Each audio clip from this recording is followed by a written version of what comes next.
Assalamualaikum warahmatullahi wabarakatuh. Kali ini kita akan membahas tutorial praktis lengkap analisis regresi linear ganda dari awal memperoleh data sampai analisis regresi ganda.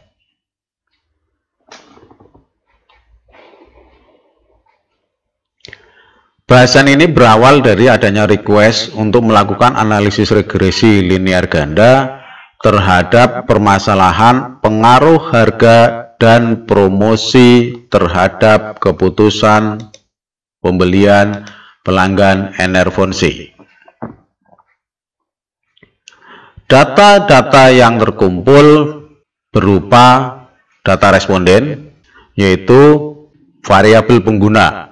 Terdapat dua hal, yaitu satu untuk pengguna, dua untuk bukan pengguna. Yang kedua, gender atau jenis kelamin, di mana kodifikasinya satu laki-laki, dua perempuan. Yang ketiga, variabel pekerjaan dengan pilihan 1 PNS, 2 ABRI, 3 swasta, 4 mahasiswa, 5 ibu rumah tangga, 6 lainnya.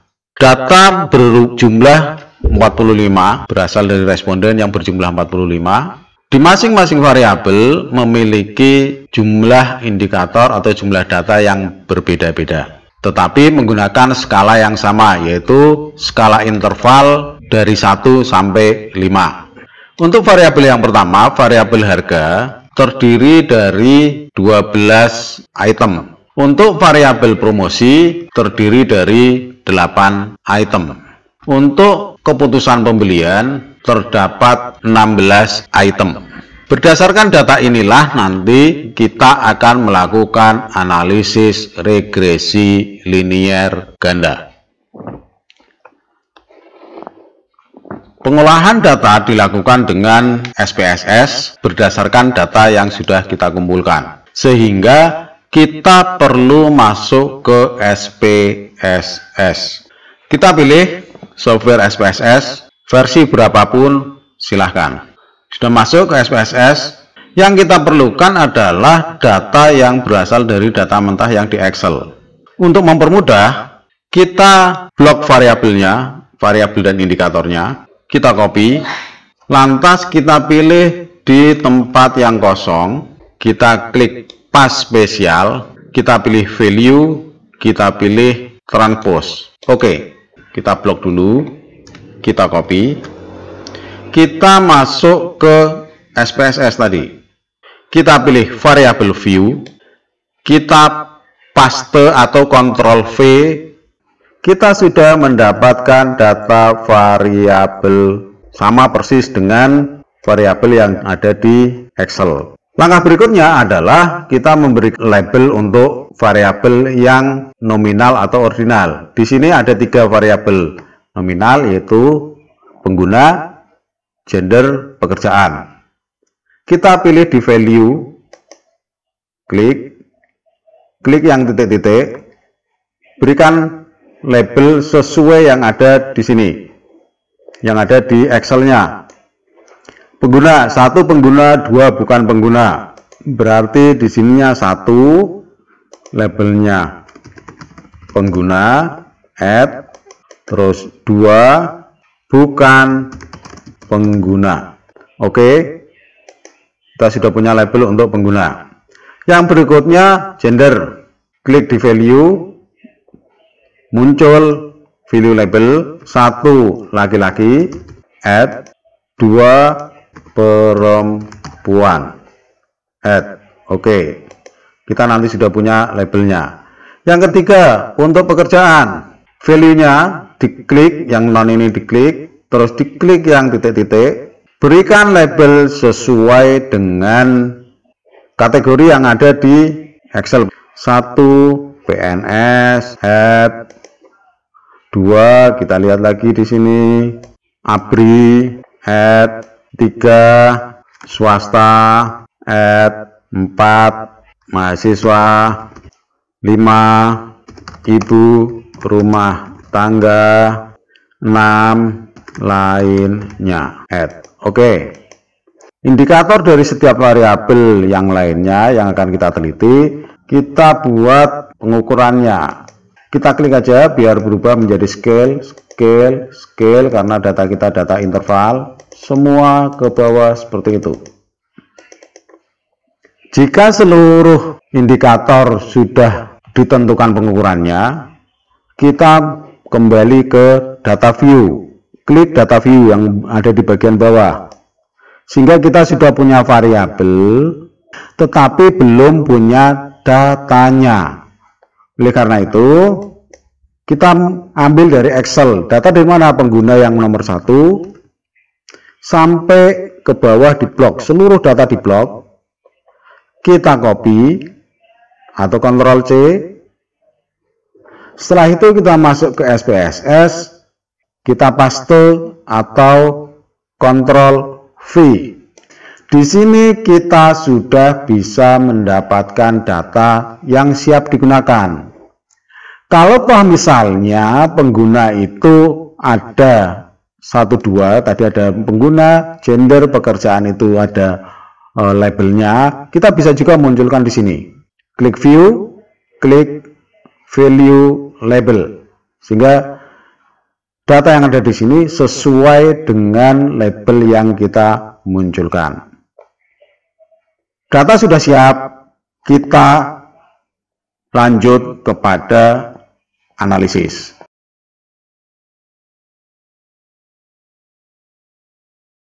Analisis berturut-turut kita bagi menjadi 4. Yang pertama, terhadap variabel nominal menggunakan analisis deskriptif untuk data responden. Yang kedua, uji instrumen, yaitu pengujian validitas reliabilitas berdasarkan data di masing-masing variabel. Yang ketiga, kembali analisis deskriptif, yaitu mendeskripsikan variabel penelitian berdasarkan nilai yang diperoleh dari data-data yang sudah valid dan reliable. Sedangkan yang terakhir, yaitu yang keempat, baru masuk ke analisis regresi linier ganda.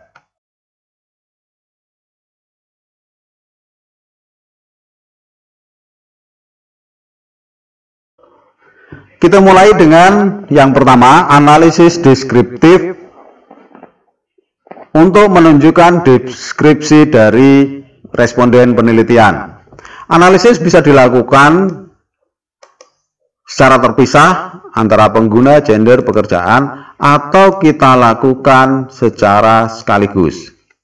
Caranya adalah klik analyze, deskriptif, statistik, klik frekuensi. Karena variabel tipenya nominal, maka kita pakai frekuensi saja. Kita masukkan variabel yang akan kita lihat, data responden. Statistik boleh, chart juga boleh ketika misalnya memerlukan grafik.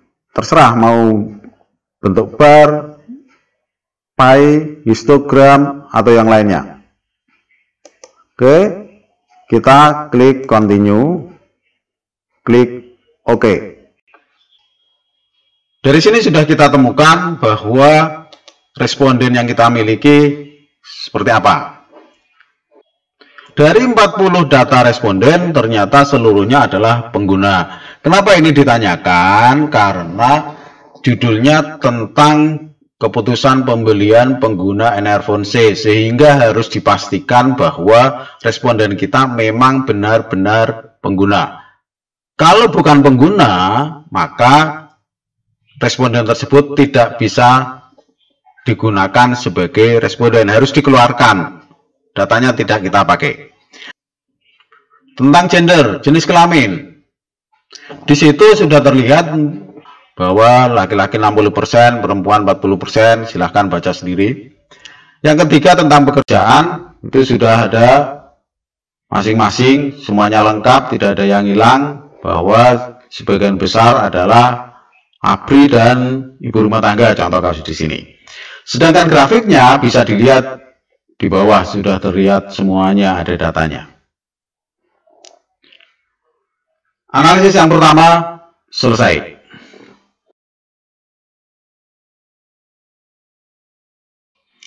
Kita memasuki analisis yang kedua, yaitu pengujian instrumen. Kita lakukan uji validitas reliabilitas terhadap variabel indikator dari variabel penelitian.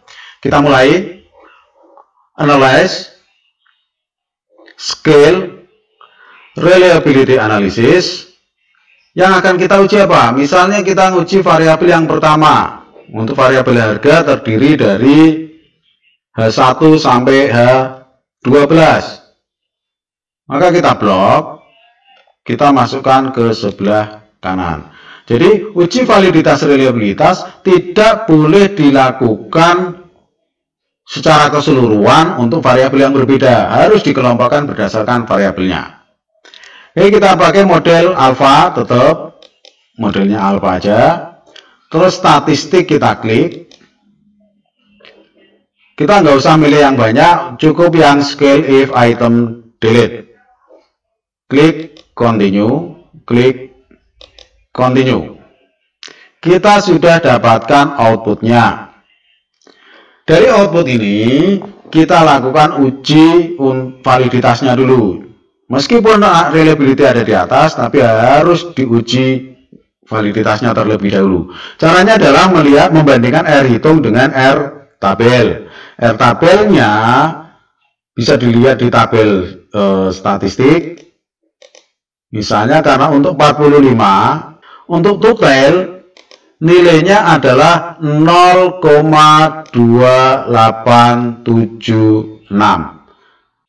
R hitung itu ada di kolom 1, 2, 3, 4, corrected item total correlation.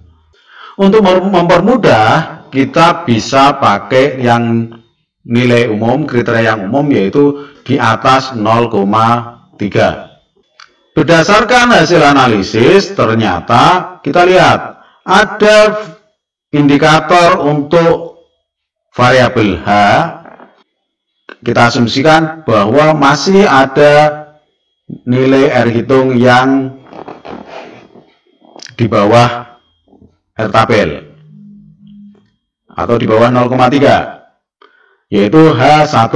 Oleh karena itu, kita belum menguji validitasnya. Kita lakukan uji ulang dengan menghilangkan H1 yang nilainya di bawah 0,3. Analyze scale reliability, H1-nya kita buang, kita balikin. Klik OK. Balik lagi, kita lihat. Kita uji lagi, lihat corrected item total correlation. Ternyata masih ada satu lagi yang nilainya di bawah 0,3, yaitu H2. Maka kita ulang lagi, analyze scale reliability, H2 yang di bawah 0,3 kita balikin, kita keluarkan dari model. Oke. Setelah ini kita sudah mendapatkan corrected item total correlation yang seluruhnya di bawah di atas 0,3. Sehingga untuk variabel H terdapat 1, 2, 3, 4, 5, 6, 7, 8, 9, 10. 10 data yang valid, yang 2 tidak kita pakai. Karena sudah ada 10 yang valid, maka kita uji reliabilitasnya. Pakainya Chroma Alpha. Kita pakai aja yang nilai kritisnya 0,6. Karena nilai Chroma Alpha lebih besar daripada nilai kritis, 0,782 lebih besar dari 0,6, maka kita bisa menyimpulkan bahwa untuk variabel H diukur menggunakan 10 indikator yang telah valid dan reliable. Ini untuk variabel yang pertama. Variabel yang kedua, misalnya P, sama juga. Kita lakukan analyze scale reliability Kita keluarkan semua datanya. Kita menguji yang kedua, P1 sampai P8 kita blok, kita masukkan pakai tanda panah ke kanan ke item, statistiknya sama, tadi pakai scale of item delete, continue, oke. Kita sudah melihat, kita cari lagi.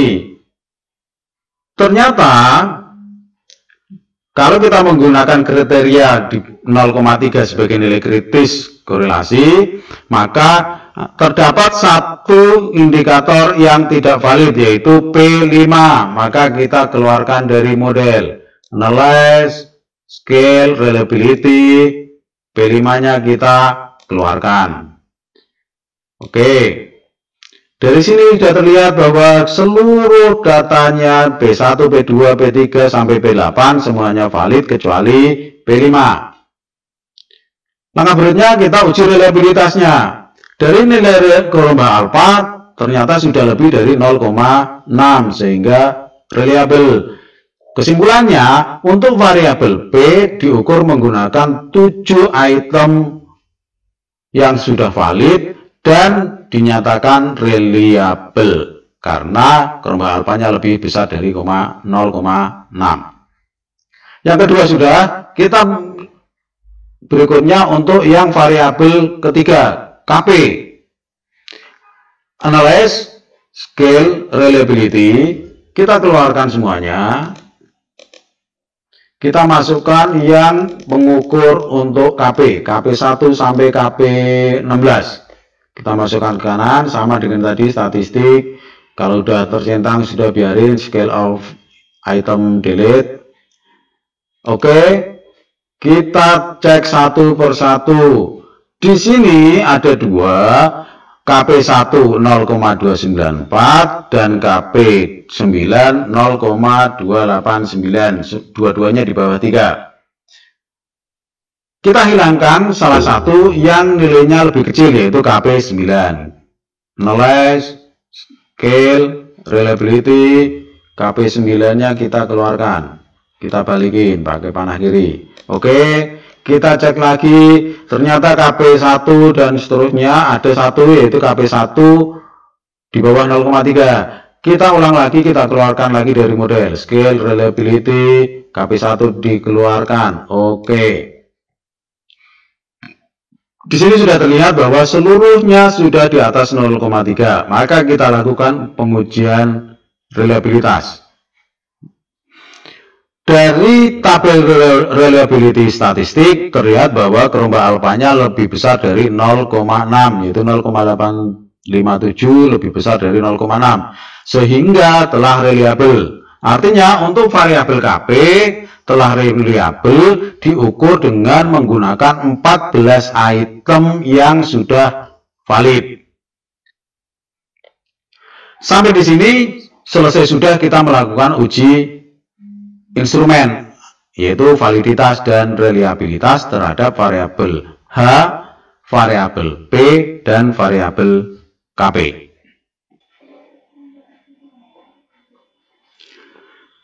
Mari kita lanjutkan. Setelah uji validitas reliabilitas terpenuhi, maka langkah berikutnya adalah analisis deskriptif untuk variabel penelitian, yaitu H, P, dan KP.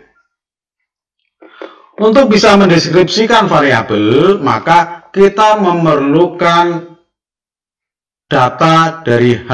Seperti kita ketahui bahwa untuk H itu dari 12 item yang digunakan untuk penelitian, data dari penelitian, ternyata yang valid 10. Yaitu dari H3 sampai H12. Oleh karena itu, kita perlu mendapatkan data variabel penelitian. Sehingga di akhir ini, kita memunculkan variabel baru. Klik di situ atau klik 2 kali sehingga di variabel view akan muncul nanti. Kita perlu data untuk variabel H, untuk variabel P, dan untuk variabel KP. Kita ketik aja. Kalau mau menggunakan label boleh juga, misalnya itu harga, berarti tulis saja harga. P itu promosi, tulis saja promosi. KP keputusan pembelian, tulis saja keputusan pembelian di kolom label. Terus pengukurannya, misalnya scale, ganti scale. Oke, selesai sampai di sini untuk variabelnya. Kita masuk ke data. Nah, data untuk variabel H belum dapat, P belum dapat, KP belum dapat. Caranya adalah kita membuat rata-rata dari data yang sudah valid. Misalnya, kita bisa menggunakan model gini, transform, compute itu target variabel barunya apa? Ini tadi variabel H, kalau sudah ada ya berarti nggak usah. Misalnya gini aja deh, sebagai contoh aja, H1, H variabel misalnya. Ini bisa juga secara umum aja di copy.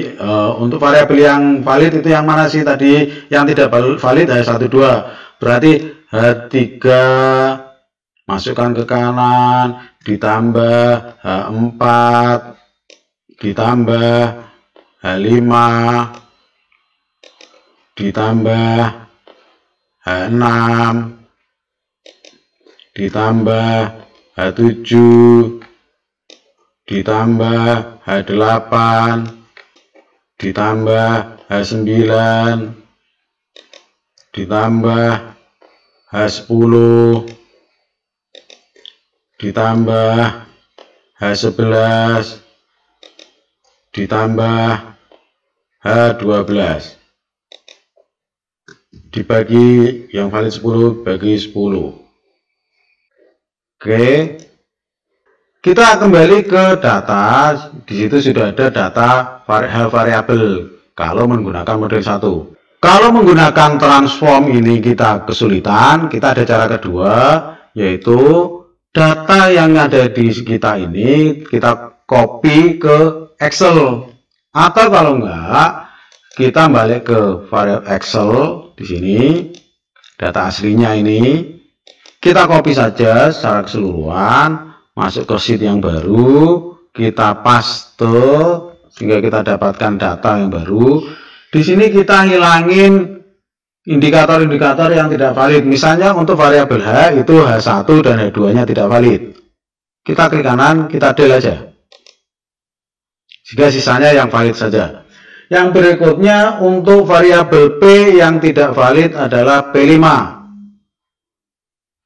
Sebagaimana uji validitas yang sebelumnya kita lakukan, del saja.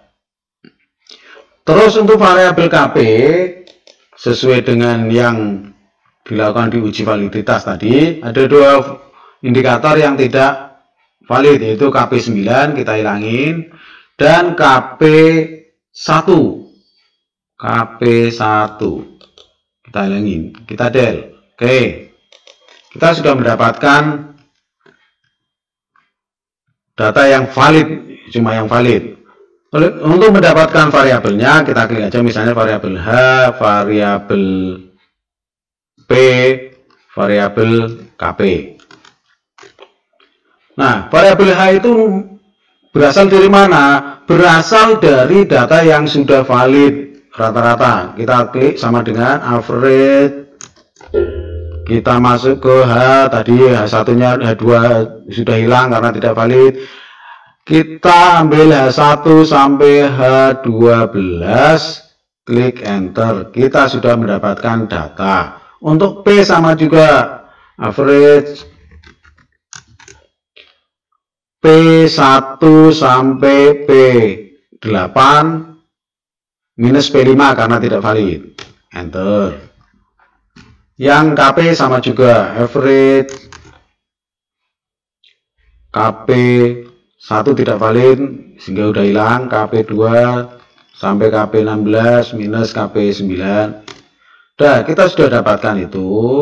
Setelah kita dapatkan, kita copy ke bawah sesuai dengan data kita sampai ke 45. Paste. Copy juga. Kalau ini report, kita bisa juga Di paling bawah kita kasih tanda aja dulu, sembarangan. Kita copy dari atas, diklik, kontrol, klik shift, panah ke bawah, terus sampai ke bawah, ujung, kontrol V. Sama juga di sini, kontrol C atau copy, klik kontrol, klik shift, ditahan, panah ke bawah, kontrol V. Nah, di sini kita sudah mendapatkan variabel H, variabel P, variabel KP. Semuanya kita copy ke bawah, blok ke bawah, kita copy, masukkan ke SPSS di variabel yang sudah kita buat. Misalnya ada di sini. Nah, variabel H, variabel P, variabel KP. Kontrol V. Nah, kita sudah mendapatkan data untuk variabel H, variabel P, variabel KB. Sebagai kontrol, hasilnya sama. Variabel yang kita pakai menggunakan transform dengan yang rata-rata dari Excel nilainya sama. Oke, kita pakai yang H, P, dan KB saja. Klik kanan untuk variabel kita hapus. Secara singkat untuk mendeskripsikan variabel bisa kita lakukan dengan cara analis, deskriptif, statistik, frekuensi. Kita masukkan variabel yang akan dideskripsikan, harga, promosi, keputusan pembelian, klik kanan. Frekuensi, tabel kita hilangin. Statistik kita pilih. Boleh dipilih manapun sesuai dengan yang diperlukan. Mungkin min, median, modus, sum, standar deviasi, varian, ring, minimum, maksimum, standar error, continue. Oke, kita sudah mendapatkan data. Valid 45, 45, 45, missing 000, artinya tidak ada data yang kosong. Rata-rata 3,9, untuk harga 4,006, promosi 3,37 untuk keputusan pembelian. Ini bisa dideskripsikan karena skala awalnya itu skala interval 1 sampai 5 sehingga nilai tengahnya 3. Bisa juga yang simple, kalau di bawah 0,3 berarti cenderung rendah, kalau di atas 0,3 berarti cenderung tinggi atau cenderung baik. Maka dengan dasar itu kita katakan harga itu cenderung tinggi, promosi cenderung sering atau baik atau tinggi, keputusan pembeli cenderung cepat karena di atas 0,3 dan seterusnya. Informasi ini bisa dideskripsikan. Jelasnya lihat di analisis deskriptif bahasan di sana. Videonya ada juga.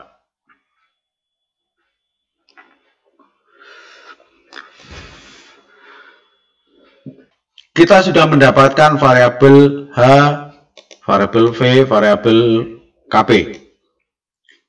Dari modal 3 variabel ini, maka kita akan melakukan analisis regresi linear ganda.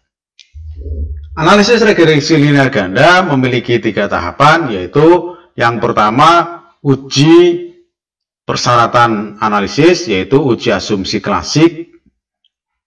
Yang kedua, uji model. Yang ketiga, uji hipotesis. Secara cepat akan kita lakukan. Yang pertama, uji persyaratan analisis.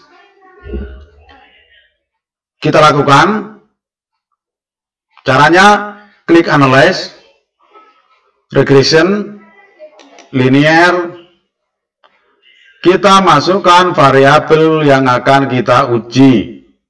Kasusnya adalah pengaruh harga, promosi, dan keputusan pembelian. Maka keputusan pembelian atau KP ada di variabel dependent. Kita masukkan pakai panah ke variabel dependent. Kemudian pilih harga dan promosi. Harga diklik, tekan shift, klik promosi. Dua-duanya sudah terblok, masukkan ke variabel independen pakai panah. Klik statistik. Karena kita ingin melakukan uji persyaratan analisis, maka estimate dan model fit kita hilangkan dulu sementara. Lantas yang berikutnya, kita klik collinearity untuk menguji collinearitas. Durbin-Watson untuk menguji autokorelasi, klik continue. Yang berikutnya kita klik plot. Di sini pilih yang S receipt, masukkan di Y. Kemudian pilih Z pred, masukkan di X. Ini fungsinya untuk mendapatkan output keperluan uji heteroskedastisitas.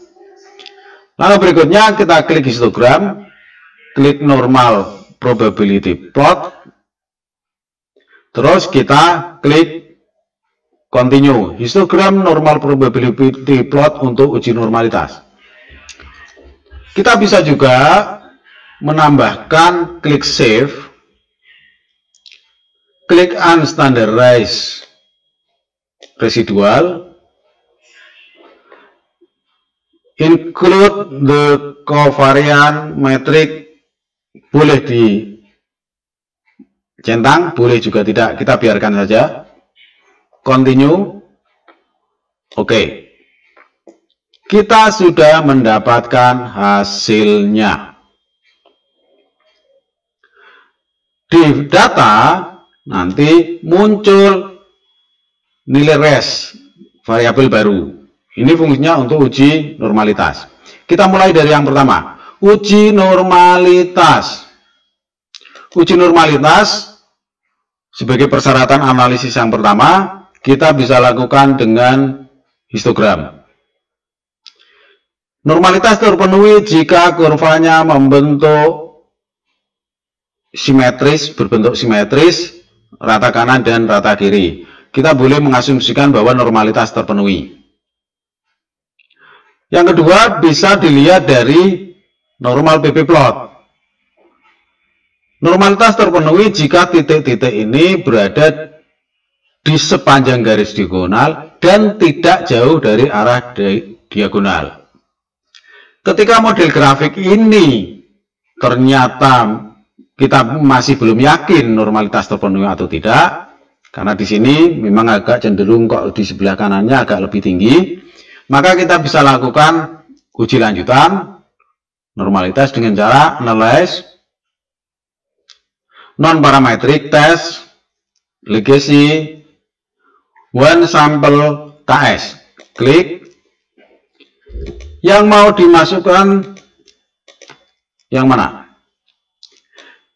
Kita pilih yang variabel baru tadi, unstandardized. Kita klik ke kanan. Kita normal ini kita klik. Kalau sudah diklik berarti biarkan tetap pada centangnya. Klik OK. Sehingga kita bisa mendapatkan nilai Kolmogorov statistik tes yaitu 0,094 dengan nilai asumsi 0,200. Karena nilai signya lebih besar daripada taraf uji penelitian yaitu 0,05, 0,20 telah lebih besar dari 0,05, maka secara statistik kita yakin bahwa data yang digunakan untuk analisis regresi linear sederhana, linear ganda berdistribusi normal. Oleh karena itu, persyaratan analisis yang pertama terpenuhi. Normalitas terpenuhi. Yang kedua, uji multikolonialitas. Kita cari yang ada nilai VIF dan toleran di sini di tabel koefisien. Dari sini kita dapatkan nilai toleran yang sudah mendekati 1, yaitu 0,588 untuk masing-masing variabel independen. Dan nilai VIF keduanya di bawah 10, yaitu cuma 1,7. Sehingga ini menunjukkan tidak ada masalah multikolonialitas. Sehingga persyaratan analisis yang kedua, yaitu multikolonialitas terpenuhi. Yang ketiga, kita menguji persyaratan analisis heteroskedastisitas. Kita cari grafik scatter plot. Kita lihat di sini, karena titik-titik hasil analisis regresi ini menyebar secara acak, tidak membentuk pola tertentu, dan nilai atau keberadaan titik-titik ini sebagian besar ada di rentang minus 2 sampai 2, maka persyaratan analisis yang ketiga yaitu tidak adanya heteroskedastisitas terpenuhi.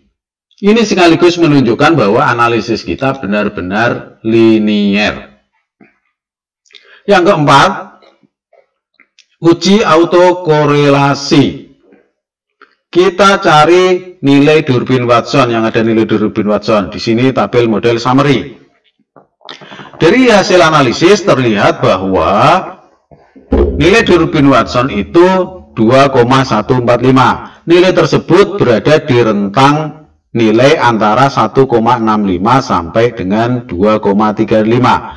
Sehingga persyaratan analisis yang keempat ini menunjukkan tidak terjadi autokorelasi. Oleh karena itu, persyaratan analisis regresi linear ganda yang keempat yaitu autokorelasi terpenuhi.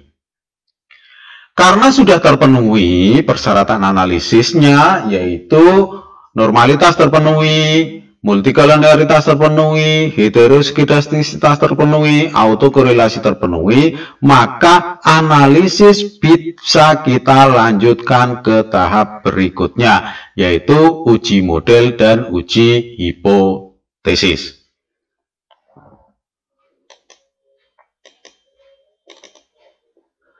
Tahap lanjut analisis regresi linear ganda yaitu uji model dan uji hipotesis.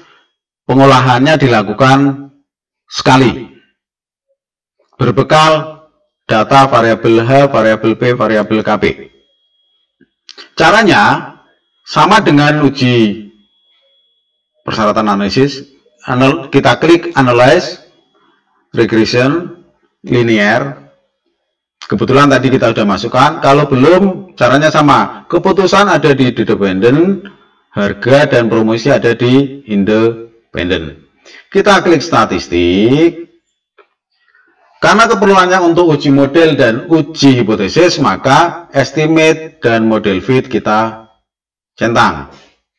Collinearity, Durbin Watson kita hilangin saja. Kita continue. Di plot, histogram dan normal probability plot kita hilangkan.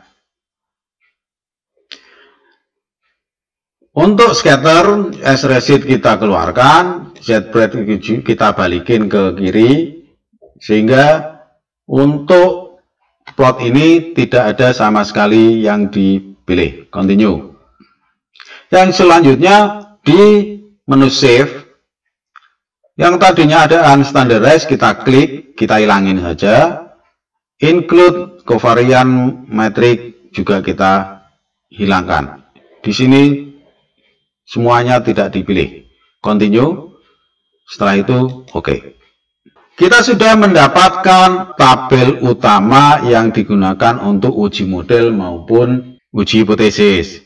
Untuk lebih mudahnya kita pakai 3 tabel utama ini. Untuk lebih mudahnya kita copy ke MS Word sehingga kita bisa memberikan penjelasan.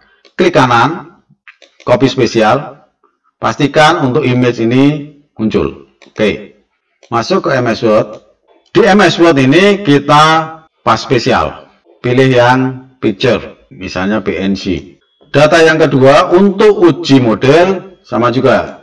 Kita ambil dari tabel ANOVA.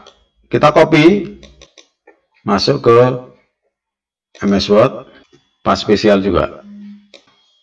Dari hasil analisis ini, kita bisa lihat bahwa nilai koefisien determinasi atau R-square adalah 0,682. Nilai koefisien determinasi ini menunjukkan kemampuan variabel independen pada model persamaan regresi yang nanti kita dapatkan dalam menjelaskan variabel dependen. Nilai koefisien determinasi ini sebenarnya belum bisa diterjemahkan karena belum pasti apakah nilainya signifikan atau tidak.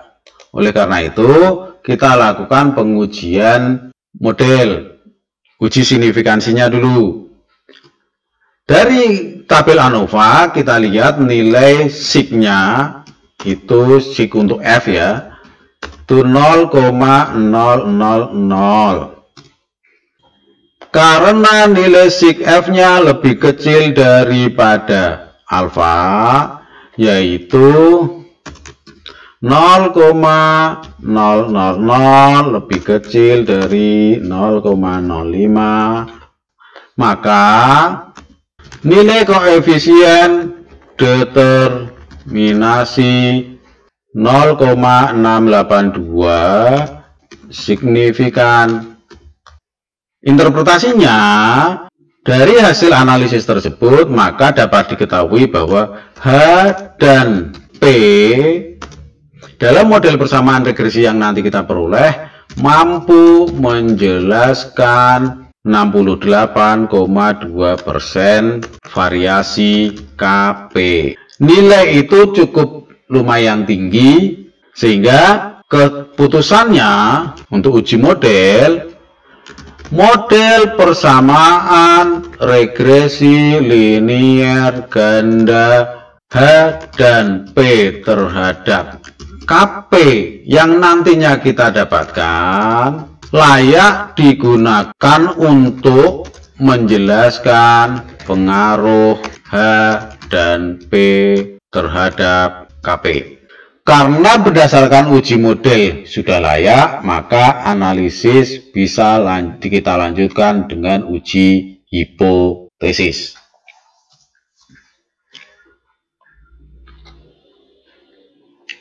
Untuk uji hipotesis, kita memerlukan output pengolahan, yaitu tabel yang ketiga, tabel koefisien. Kita copy. Pas spesial. Uji hipotesis dilakukan dengan model persamaan regresi dan uji T. Dari hasil analisis tersebut kita mendapatkan persamaan Y sama dengan A plus B1 X1 plus B2 X2, atau dalam hal ini KP sama dengan A plus B1 H harga ditambah dengan B2 promosi. Model persamaan regresi linear ganda tersebut kita masukkan nilai A atau konstanta, B1 koefisien regresi harga, B2 koefisien regresi promosi berdasarkan tabel koefisien di kolom B. Sehingga kita dapatkan keputusan pembelian adalah A-nya minus 1,275 ditambah B1-nya 0,459, B2-nya 0,694. Pengujiannya menggunakan uji T, bisa membandingkan T hitung dengan T tabel, tapi lebih mudahnya kita pakai yang sig aja. Sig T-nya kita kasih kurung. Untuk harga adalah yang sejajar dengan harga nilai signya, yaitu 0,002. Untuk promosi 0,000. Mari kita lihat pengaruh harga terhadap keputusan pembelian ditunjukkan oleh nilai B1 sama dengan nilainya positif 0,459 dengan sig T-nya 0,002. Karena nilai sig T lebih kecil dari alfa, yaitu 0,002 lebih kecil dari 0,04, maka pengaruh harga terhadap keputusan pembelian sebesar B1 0,459 signifikan, sehingga dapat diinterpretasikan. Kalau dalam kaitannya dengan HO-HA, HO itu tidak ada pengaruh, HA ada pengaruh, maka kita bisa katakan karena nilai signya lebih kecil daripada alfa, dan nilai B1 tidak sama dengan 0, yaitu 0,459, maka HO ditolak dan HA diterima. Artinya bahwa terdapat pengaruh harga terhadap keputusan pembelian dengan arah positif. Artinya semakin tinggi harga maka semakin besar atau semakin cepat keputusan pembelian. Yang kedua sama, pengaruh promosi terhadap keputusan pembelian. Dari hasil analisis, pengaruh promosi terhadap keputusan ditunjukkan oleh nilai koefisien regresi promosi sebesar 0,94.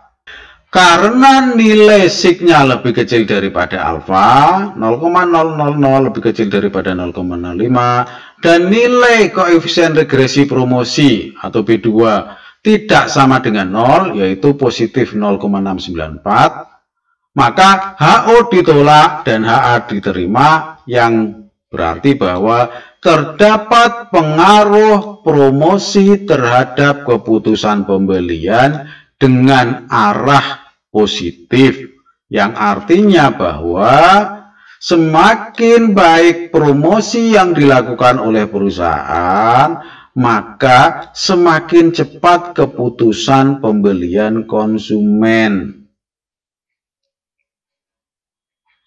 Dari penjelasan tadi kita sudah bisa menyimpulkan yang terakhir bahwa harga memiliki pengaruh dengan arah positif terhadap keputusan pembelian.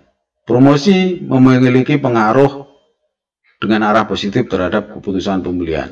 Sehingga kita bisa merekomendasikan bahwa harga perlu ditingkatkan. Kalau dalam hal ini mungkin kesesuaian harga. Bahwa harga yang ditetapkan harus disesuaikan dengan produknya. Demikian juga perusahaan hendaknya lebih intensif dalam melakukan promosi dengan pemilihan media yang tepat dan seterusnya, bisa dilihat dari indikator-indikator yang dipakai dalam kuesioner untuk memberikan saran.